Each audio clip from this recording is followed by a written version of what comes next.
Okay guys, it's time to talk about a wild theory that reveals that a version of Kang has been hiding in plain sight in the MCU for quite a few years now, and it's a character we all saw previously in Iron Man 3 and Avengers Endgame. So let's talk about Iron Lad.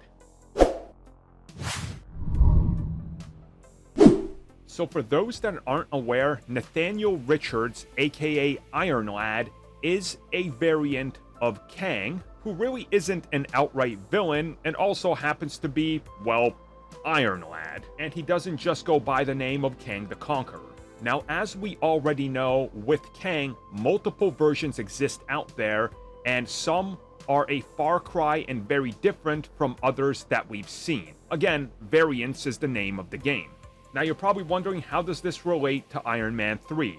Well, a popular theory states that we've already seen Iron Lad, aka Nathaniel Richards, and he was the character of Harley Keener in Iron Man 3. And a few pieces of evidence to support this are the fact we never see anybody taking care of him.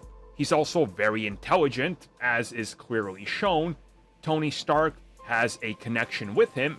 He even shows up alone at Tony Stark's funeral. The actor himself stated that he had a few contracts to his name and he doesn't know if he'll be back. We also heard about the future of the MCU playing up Tony Stark's deep legacy, and let's be real, this kid, at the time, who's an adult now, aka Ty Simpkins, honestly, look at him. He looks like Iron Lad. Now again, this is just a theory, but I think it's a good one, and honestly, I would be okay with this. I would honestly be very happy with this if that wasn't just a leftover plot point, and maybe Tony Stark knew something was special about the kid. He left them some tech. Maybe he knew something was coming. Maybe he knew about some time manipulation and things that were going to be happening. Again, things in the MCU aren't as they seem anymore ever since they time traveled to the past and things just happened. And if they were to retcon that he is in fact Iron Lad, I think that would add a lot more to the MCU in terms of how they approach retcons. Remember, Iron Man 2 was honestly hated by a lot of people, and you know, I'm not the biggest fan of it myself. Certainly, I love the film, but I don't think it's one of their best films. But they added quite a few retcons that made that film stronger.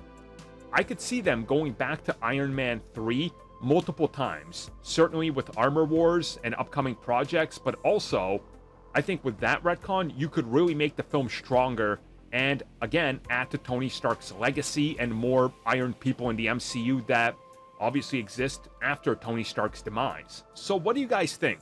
Would you be okay with that retcon, or if that turned out to be true? Because I'm certainly up for it. I think it's a great idea, and I would love to see it.